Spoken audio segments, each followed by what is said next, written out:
اگر آپ کا لڑکا دین کے طریقے پر چل کر دوزخ سے بچ گیا اور دنیا میں بھوکا رہا تو یہ بڑی کامیابی ہے، اور آپ کا لڑکا لاکھوں روپے کمایا اور بڑی بڑی بلڈنگیں بنائے مگر خدا سے دور رہ کر اور گناہوں میں پڑ کر دوزخ مول لی تو اس کے لیے جائیداد بیکار بلکہ وبال ہے۔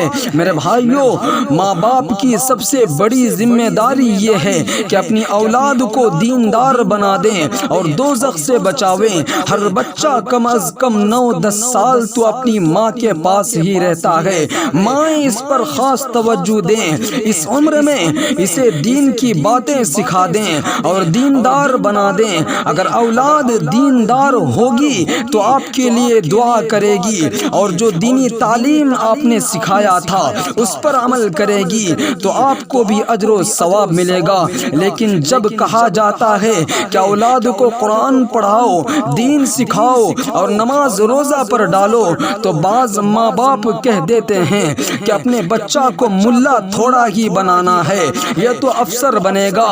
اس کا مطلب یہ ہوا کہ دیندار ہونا اور نماز کا پابند ہونا بے فائدہ چیز ہے اور دیندار ہونا کوئی گھٹیا کام ہے جو لائق حقارت ہے۔ العیاذ باللہ، اسلام کے نام لیوا کیسی کیسی جاہلانہ باتیں کرتے ہیں۔ کیا قبر میں انگریزی فیشن، انگریزی طور و طریق کام آئیں گے؟ اور کیا دنیا کی افسر اور کوٹھی بنگلے کی رہائش نجات دلا دے گی؟ ہرگز نہیں، ہرگز نہیں۔ میرے بھائیوں، وہاں تو ایمان اور نیک اعمال، نماز روزہ، ذکر و تلاوت سے کام چلے گا۔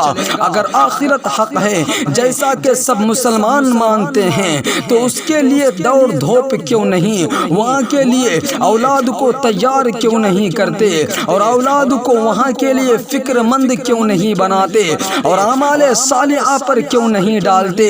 میرے بھائیوں، حقیقت میں ہمارا ایمان کمزور ہو چکا ہے، یقین کمزور ہو چکا ہے۔ میرے بھائیوں، حقیقت میں ایمان و یقین کی کمی ایک بہت بڑا مرض ہے جس نے آخرت سے ہمیں غافل کر رکھا ہے۔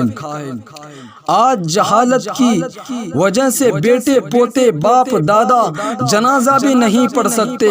جب باپ دادا کی موت ہو جاتی ہے تو اول تو بیٹے پوتے جنازے کو ہاتھ لگانے سے گھبراتے ہیں، کوئی غسل دینے کو تیار نہیں ہوتا، آخر غیر لوگ نہلاتے ہیں اور بعض جگہ تو کرایہ کے لوگ غسل کر دیتے ہیں۔ گھر کے لوگ کفن دینا بھی نہیں جانتے ہیں کہ کتنے کپڑے ہوں اور کیسے پہنائے جائیں۔ پھر جب دوسرے لوگوں نے جو عموماً نمازی اور دیندار ہوتے ہیں نہلا دھلا کر کفن دے دیا تو مسجد کی طرف جنازہ لے کر چلتے ہیں، وہاں امام صاحب سے جنازہ پڑھوا لیتے ہیں، حالانکہ شرعاً جنازہ پڑھانے کا حقدار میت کا ولی ہے، لیکن یہ ولی مرنے والے کا بیٹا پوتا نماز پڑھانے سے عاجز ہے کیونکہ نماز جنازہ یاد نہیں ہوتی۔